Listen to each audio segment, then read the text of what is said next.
topic for 11th class in the unit that is chemical bonding and molecular structure. We will discuss covalent bond in detail. As you know, covalent bond is formed by mutual sharing of electrons. But today we will go deeper into the formation of covalent bond. Sometimes what happens, suppose I have a molecule here. Suppose this is H2. For the formation of H2, we need two hydrogen atoms. This is electron. This is electron of this hydrogen atom, one valence electron. Now, what here we find? We find that in all these three cases, the combining atoms, that is those atoms which have to combine and form respective molecules. For example, here H2 molecule has to be formed, here oxygen molecule has to be formed, and here N2.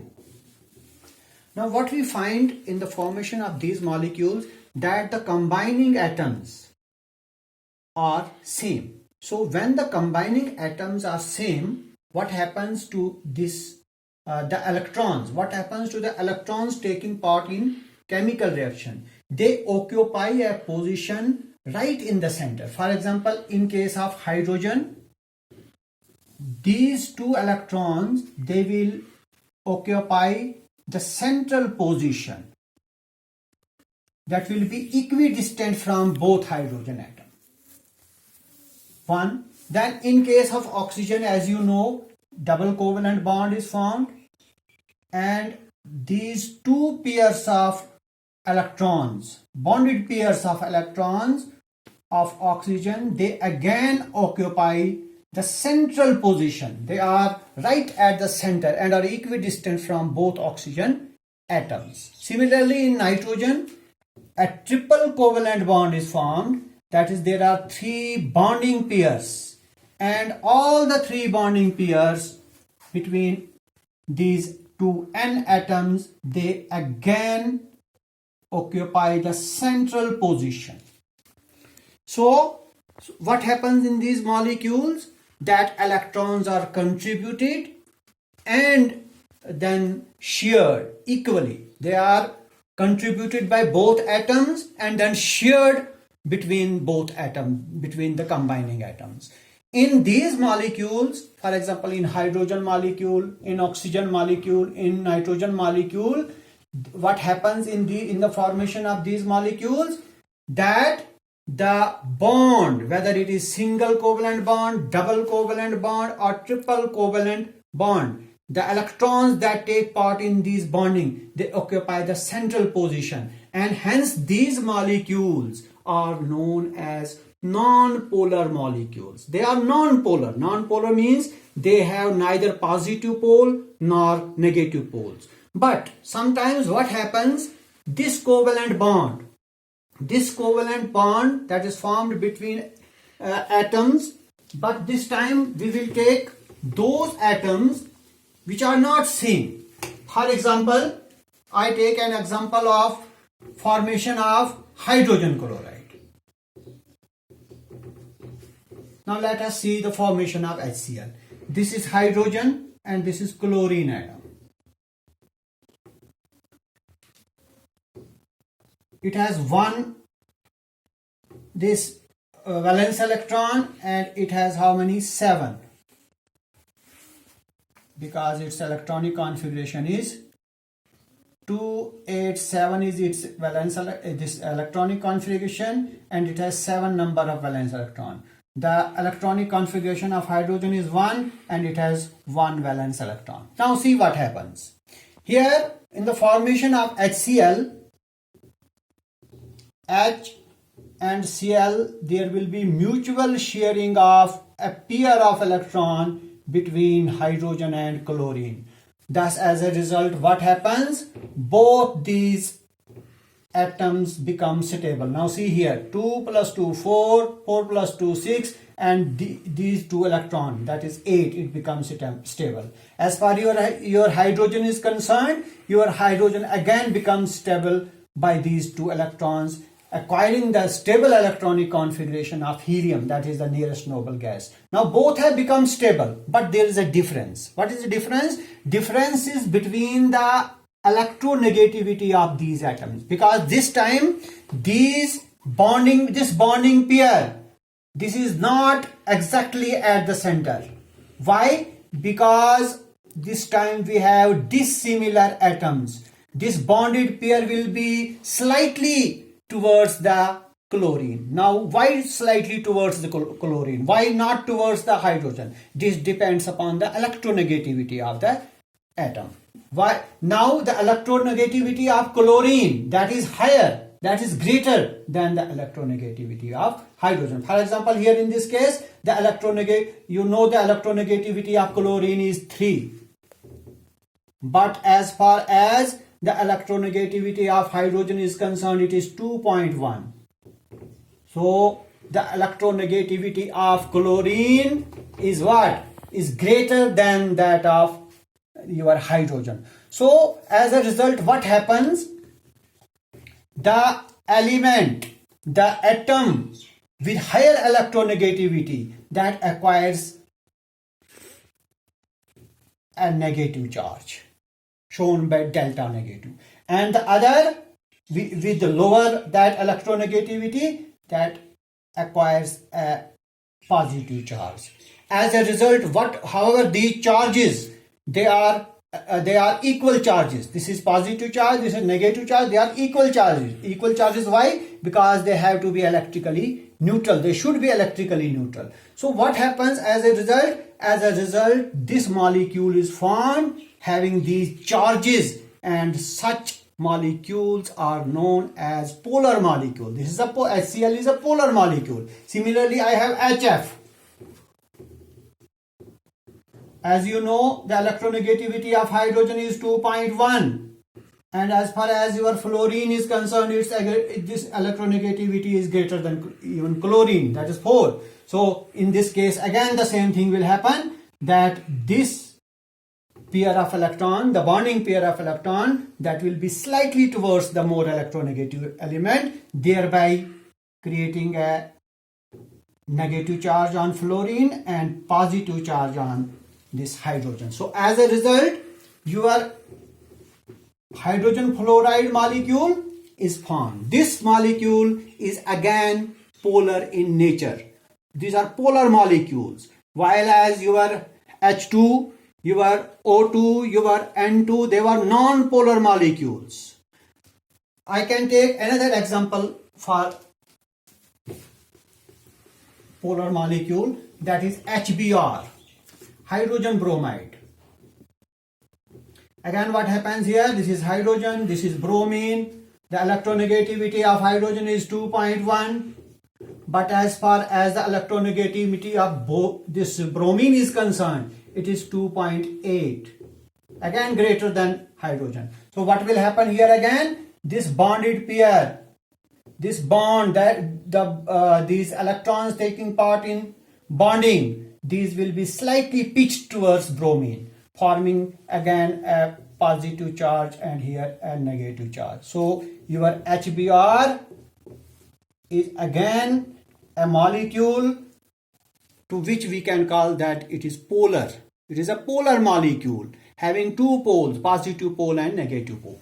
Now, since we have polar and non-polar molecules, as far as non-polar molecule are concerned, for example, these O2, N2, H2, we don't require more study about this, but as far as our polar molecules are concerned, in those polar molecules, we need to find their dipole moment.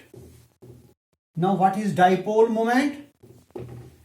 Dipole moment is the product of, dipole moment of a molecule is the product of either positive or negative charge and the distance between them, that is between those two combining atoms. This is dipole moment. What is dipole moment? It is the product of either positive or negative, one of these, multiplied by the distance between them. So your dipole moment, this term applies to only polar molecules. Dipole moment applies to only polar molecules, and it is the product of what? Positive or negative charge. That is Q. Q stands for charge multiplied by D. D stands for distance. So dipole moment of a polar molecule can be determined by the product of positive or negative charge and the distance between them. So this is all about dipole moment. Now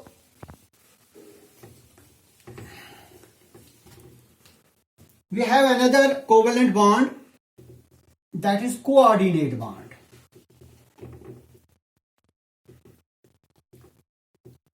In order to understand this bond, let me take an example for the formation of ozone molecule.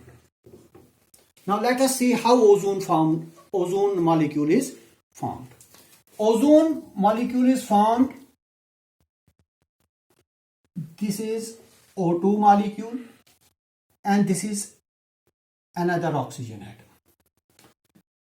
Now, as you know, the atomic number of oxygen is 8 rather. Electronic configuration of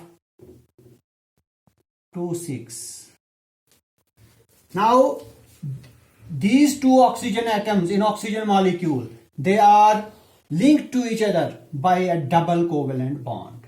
But as far as this third oxygen atom is concerned, this is connected or linked by what?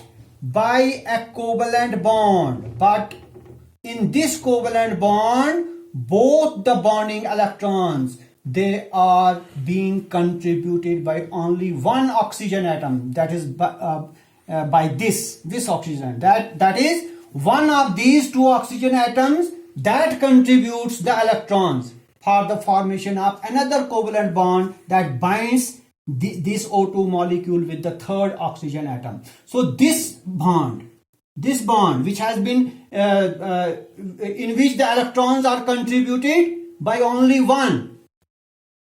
Though they are shared between these two also, but they are being contributed by only one oxygen atom. So such a bond is known as coordinate bond. So what is a coordinate bond? Coordinate bond is basically a covalent bond. It is a covalent bond that has been contributed, that is contributed by one of the combining atoms, but shared between both atoms. Such a bond, that is your coordinate bond, is represented by marking an arrow. This is an arrow. This arrow designates the coordinate bond by marking an arrow from the oxygen atom which contributes the electron to the other oxygen atom. This arrow must point towards the atom which takes those atoms. So this is how a coordinate bond is formed. So coordinate bond is again a covalent bond, but in coordinate bond, the bonding pair of electron is contributed by only one of the atoms but shared by both. Continuing with covalent bonding, in covalent bonds, basically these bonds are formed by overlapping of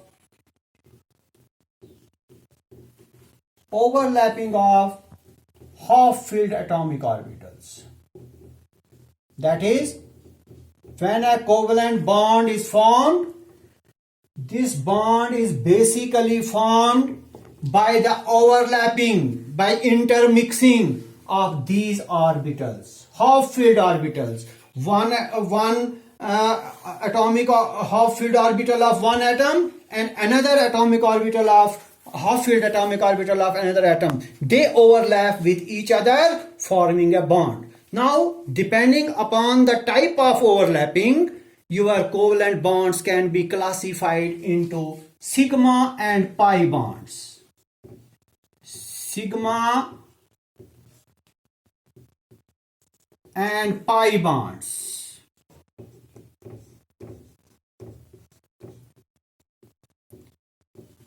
So we have two classes of covalent bonds depending upon the type of overlapping. Now what is sigma bond? Sigma bond is formed by overlapping of half-filled orbitals. But these half-filled orbitals overlap along this axis, along internuclear axis. Remember that the type of overlapping in this case is that your atomic orbitals, half-filled atomic orbitals, they must overlap with each other along internuclear axis. Now what is internuclear axis? Internuclear axis means since in this sigma bonding SS overlap can take place, then SP overlap can take place, then your PP overlap can take, that is atomic P atomic orbital, P atomic orbital, S atomic orbital, P atomic orbital, S atomic orbital and S atomic orbital. In all the three cases, this is overlapping. SS overlap, SP overlap, PP overlap. But one thing is to be kept in mind, that all these overlaps should be along internuclear axis. Now what is along internuclear axis? Along internuclear axis means when they overlap, their nucleus should fall on the same line. For example, in SS overlap, if this is one S, this is another S. This is nucleus of this atomic half-filled orbital, this is nucleus of this atomic orbital. Now see, this nucleus falls on the same straight line. So, this type of overlap is known as overlap along internuclear axis. So this is SS overlap and it will give rise to the formation of a sigma bond. This is called SS sigma bond. Now we can have SP sigma bond. One S, this is S, and then one P, this is P. P have dumbbell shape, as you know. This is P atomic orbital. This is the nucleus right in the center of the lobes. This is the nucleus of S orbital. Now this overlap, let me overlap it like this. This is S atomic orbital and this is P atomic orbital. And this portion is the overlapping portion. Here, this was the overlapping portion. This was SS. This is S and this is P. So this is SP overlap along internuclear axis. Now in the third case, I have PP. That means combining atomic orbitals should be both of the P. That is one P.